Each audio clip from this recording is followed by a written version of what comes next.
Hi విఎస్, welcome to Hyderabadi రుచులు. మా ఛానల్ సబ్స్క్రైబ్ చేశారా? లేదంటే కింద రెడ్ బటన్ కనిపిస్తుంది కదా, దాన్ని ప్రెస్ చేసి పక్కనున్న బెల్ బటన్ యాక్టివేట్ చేశారంటే మా వీడియోస్ నోటిఫికేషన్ మీకు వస్తుంది. మీరే ముందు చూడొచ్చు. ఇప్పుడు మనం టేస్టీ ఎగ్ పులావ్ తయారు చేయడం చూద్దాం. ఎగ్ పులావ్ చేసుకోవడం చాలా ఈజీ. ఎగ్ పులావ్ తయారు చేయడానికి కావలసిన ఇంగ్రీడియంట్స్ చూద్దాము.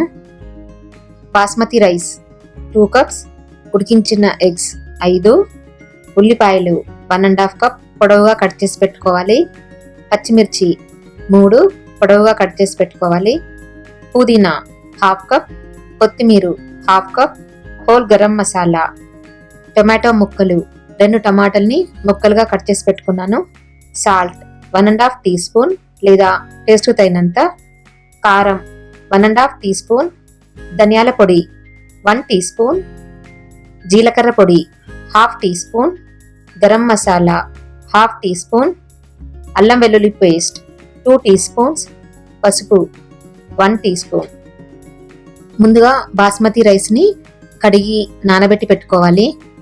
ఒక ప్యాన్లో 2 టీ స్పూన్స్ ఆయిల్ వేసుకొని వేడి చేసుకోవాలి. దాంట్లో మనం ఉడికించి పెట్టుకున్న ఎగ్స్ని వేసుకొని వేయించుకోవాలి.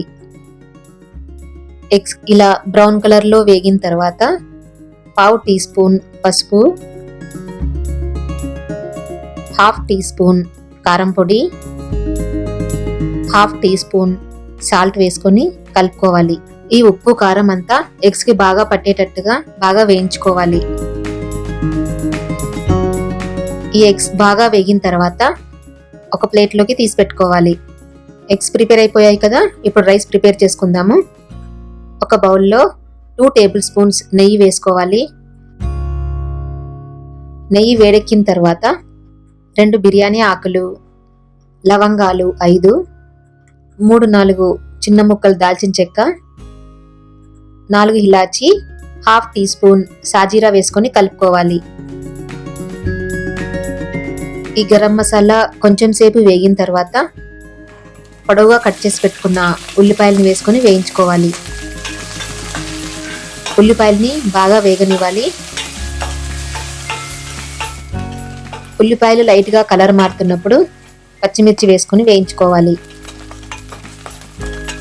తర్వాత 1/2 టీ స్పూన్ పసుపు, 2 టీ స్పూన్స్ అల్లం వెల్లుల్లి పేస్ట్ వేసుకొని కలుపుకోవాలి.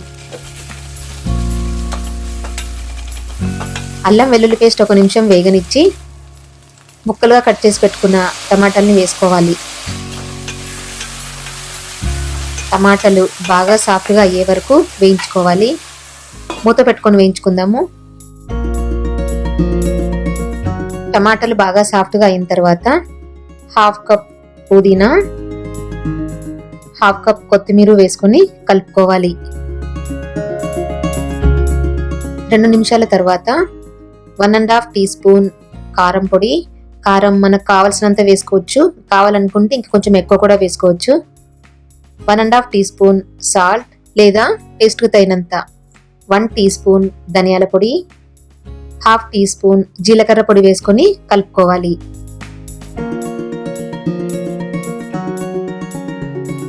ఇప్పుడు మనం రైస్ 2 కప్స్ తీసుకున్నాం కదా, 3 కప్స్ వాటర్ వేసుకోవాలి. మనం రైస్ ముందు నానబెట్టుకున్నాం కదా, అందుకని 1 కప్పు రైస్కి 1.5 కప్పు వాటర్ వేసుకోవాలి. లేదు నానబెట్టుకోవడానికి టైం లేదు అంటే 1 కప్పుకి 2 కప్పులు వాటర్ వేసుకోవాలి. ఇప్పుడు నేను ఇక్కడ 3 కప్స్ వాటర్ వేసుకున్నాను.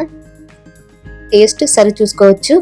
సాల్ట్ తక్కువ ఉంది అనుకుంటే ఇంకొంచెం సాల్ట్ వేసుకోవచ్చు. ఇప్పుడు ఈ వాటర్ని మరగనివ్వాలి.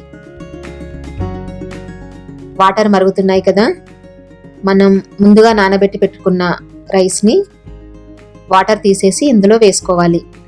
బాగా కలుపుకొని మూత పెట్టుకోవాలి. మధ్యలో ఒకసారి ఓపెన్ చేసి చూద్దాము.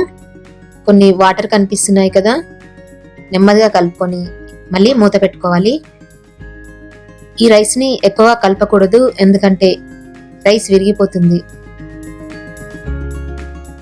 అన్ని వాటర్ ఇంకిపోయి ఇలా కొన్ని వాటర్ మాత్రమే కనిపిస్తున్నప్పుడు 1/2 టీ స్పూన్ గరం మసాలా వేసుకోవాలి.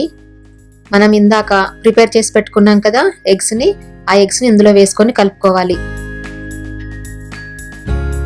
స్టవ్ సిమ్లో పెట్టుకుని ఇంకో 5 నిమిషాలు మూత పెట్టుకొని ఉడకనివ్వాలి. రైస్ బాగా ఉడికిపోయింది కదా, నీళ్ళు కూడా బాగా ఇంకిపోయాయి. ఇంకా కొంచెం తడితడిగా కనిపిస్తుంది కదా. స్టవ్ ఆఫ్ చేసుకుని ఇంకో 5 నిమిషాలు మూత పెట్టుకోవాలి. 5 నిమిషాల తర్వాత ఓపెన్ చేసి చూస్తే గుమ్మగుమ్మలాడుతూ ఎగ్ పులావ్ రెడీ అయిపోయింది. ఎగ్ పులావ్ రైతాతో కానీ గ్రేవీ కర్రీతో కానీ చాలా చాలా బాగుంటుంది. మీరు కూడా టేస్ట్ చేసి చెప్తారు కదా. మీకు ఈ వీడియో నచ్చినట్టయితే కింద లైక్ బటన్ కనిపిస్తుంది కదా, ప్రెస్ చేసి సబ్స్క్రైబ్ చేసి ఫ్రెండ్స్ అందరికీ షేర్ చేయండి. ఏవైనా సజెషన్స్ కానీ కొత్త రెసిపీస్కి ఐడియాస్ కానీ చెప్పాలనుకుంటే కింద కామెంట్ సెక్షన్లో కామెంట్ పెట్టండి. Thank you for watching this video.